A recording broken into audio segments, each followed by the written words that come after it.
Magandang araw po sa inyong lahat mga kababayan at welcome back dito po sa PNR at ito ang mga kababayan breaking update. Hala, lahat binigla kumaliwa na sa speaker at palasyo. Grabe to, AFP galit na. Yan mga kababayan, patungkol po rin ang ating alamin at bibigyan ng komento ngayong araw na ito. At bago po natin simulan, ito may i-share lang po ako sa inyo ha. Dahil po, itong impeachment nila kay Vice President Sara Duterte mga kababayan ay parang parang series na. Ito po mga karibin natin. Ika-4 na impeachment complaint laban kay Vice President Sara Duterte, posible pang humabol. Nako po. Ay nako, hindi ba sila nagsasawa mga karibin natin, no? Kasi kung talagang may kasalanan o talagang there is a ground for impeachment dito kay Vice President Sara Duterte, isang impeachment complaint lang, isang case lang mga kababayan, di ba? Solve na lahat yan.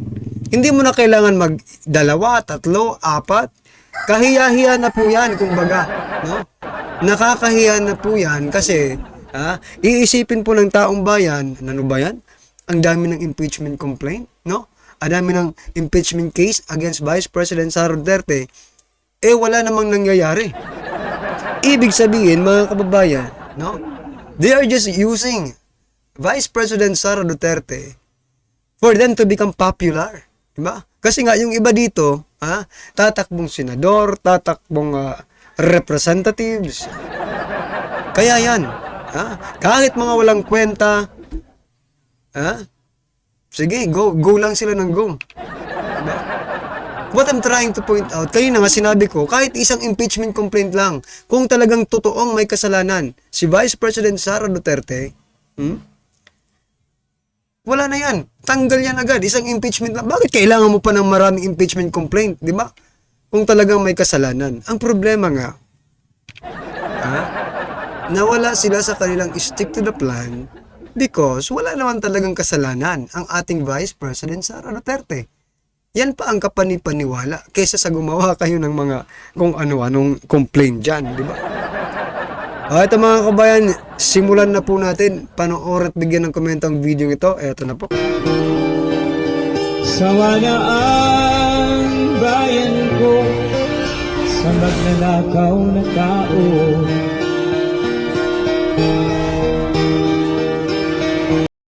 Dagdag perjuisyo, dagdag pasakit. Ibinigay na Bakit? Ano yan? sa mga men and women in uniform. Ano kaya ito Kinaltasan na ng Kongreso ang AFP Modernization Program. Ayun, nako po. Hindi pa sila nakontento doon. Pati pensyon ng men in uniform o pensyon ng mga sundalo, magre-retire. Pinakialaman na rin. Grabe. Nako po. Ito. Eto lang mga kababayan napaghahalataan na natin si Speaker Romualdez, no? Bakit naman nila gaganyanin, no? Yung mga pensyonado kakaltasan, no? Mas kailangan nga nila yan kasi wala na sila sa serbisyo di ba? Wala na po silang pwedeng pagkakitaan pa. Pero teka lang, bukang sumisip-sip naman dito sa mga active na AFP, di ba? Kasi nga po, dinoble yung allowance. Naging 300 plus yata yun di ba? Pero sa mga pensyonado, kasi siguro, iniisip niya, wala naman mga gamit to sa akin. Hindi ko na to magagamit. At saka, panay pa ang reklamo sa pangungurap namin, di ba? Kaya tanggalan na natin to ng mga pensyon. Yan. Nadamay pa yung ibang hindi nagsasalitang mga retired na mga mga kababayan, no, AFP. Nadamay pa yung karamihan. Nako po. My post in General Romeo B. Focus. Kahapon niya ito pinost. Basahin ko Earlier, I said the budget to support the 200 per day increase in food allowance of AFP personnel came from the AFP's own budget by reducing the AFP's modernization program funds. Okay. So, i-discuss ko yan mamaya. What if I told you the pension and gratuity fund for government personnel, including those in the armed forces of the Philippines, Yan, bistado na naman kayo. by 87.29 billion pesos from its original allocation? This amount was lumped with other fund sources and instead reallocated and diverted to the DPWH to support our honorable congressmen's flood control, AKAP, and other pork barrel money-making projects. Pusang gala. Ano mga kababayan, mapapapusang gala ka talaga dito sa mga ginagawa nila.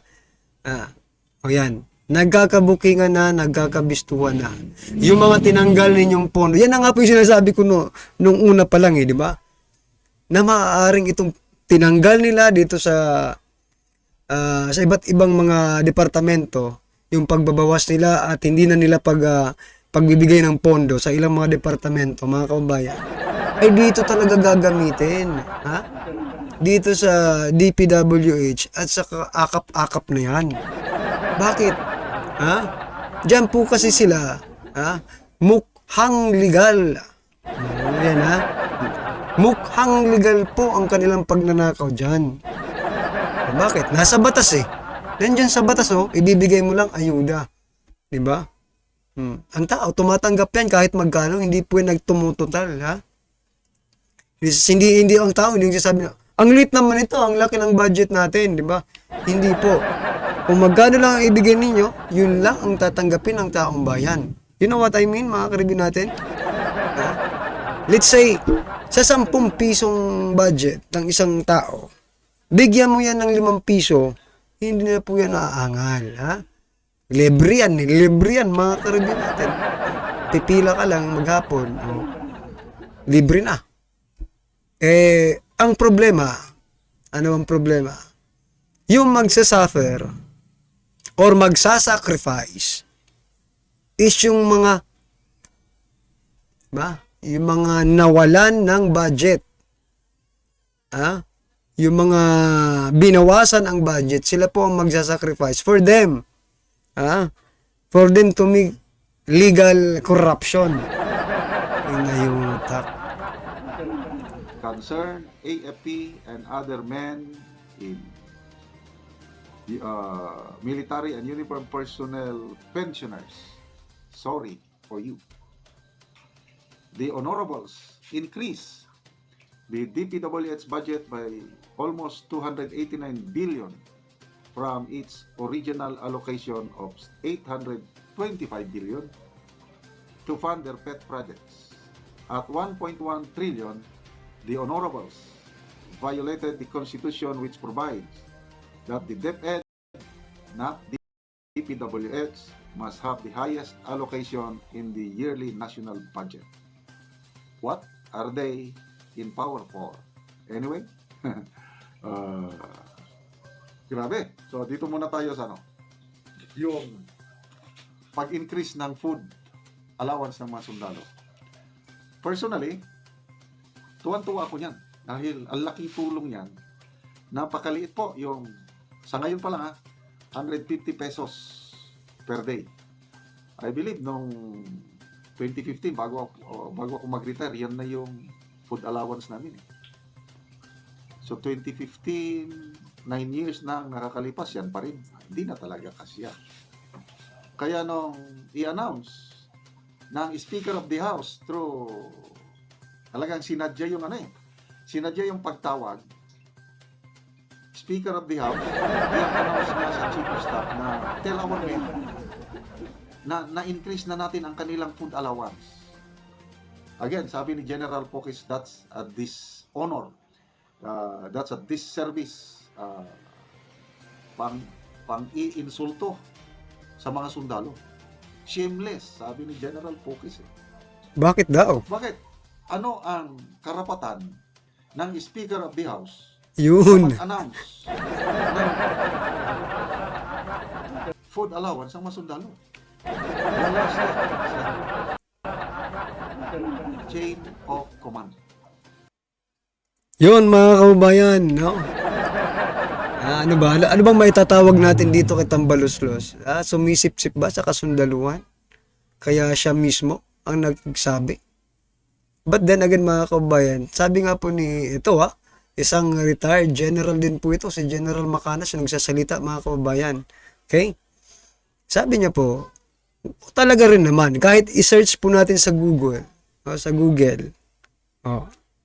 ang chain of command, there is no such Speaker of the House sa chain of command ng EFP, mga karibin natin.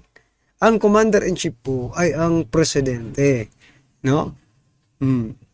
Kaya, bakit siya ang bakit siya ang mag-uutos? Bakit siya ang magsasabi? Diba? Para maging para maging bida sa mata ng mata ng mga kasundaluhan. No? Ano akala sa mga sundalo hindi nag-iisip? Hindi alam ng ating mga kasundaluhan na ikaw ay walang pakialam sa kanilang organisasyon? 'Di ba? Sapagkat wala ka, you're out of chain of command. According to General Pukis, dapat yung increase na yan, although kapuri-puri, although kailangan talaga, yung increase na yan should be initiated, should be approved, should be announced by the Commander-in-Chief, not the Speaker of the House. Okay. So yun.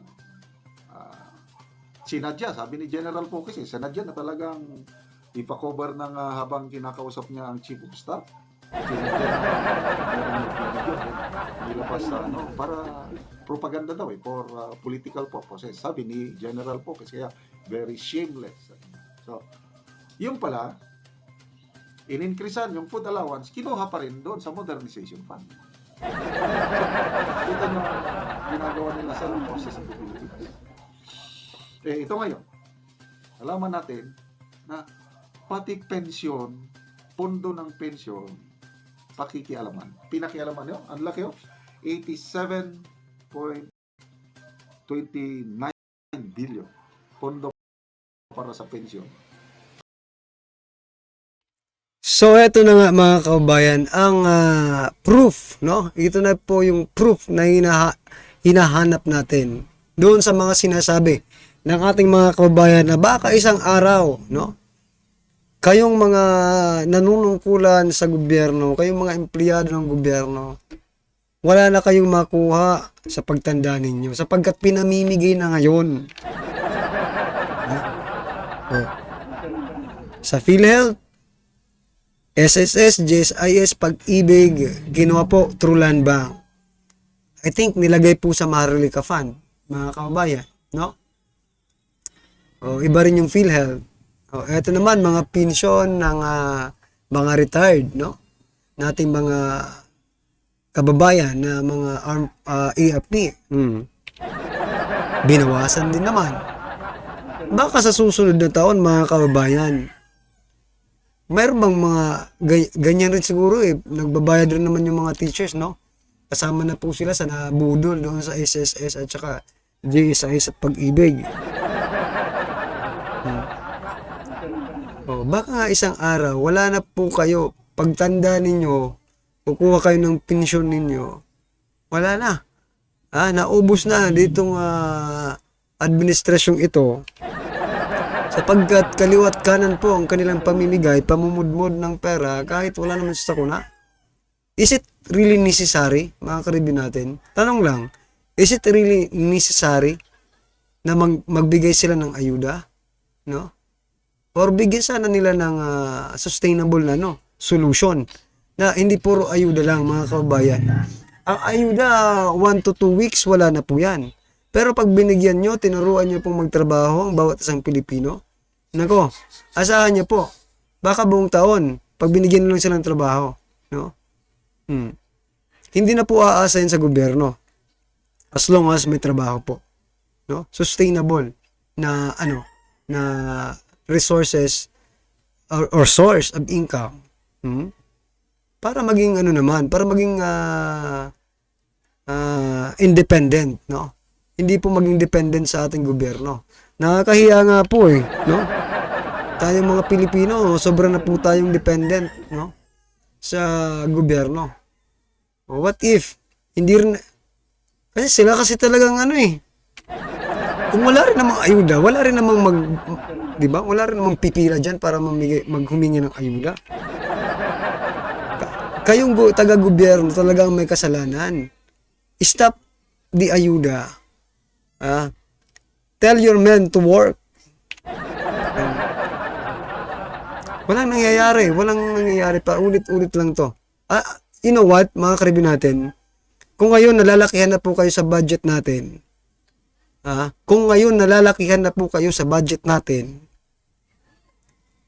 I'm pretty sure, sa susunod na taon, mas lolobo pa po yan. Kasi wala tayong source of income, walang wala po tayong source of income na pwede natin ipambayad dyan.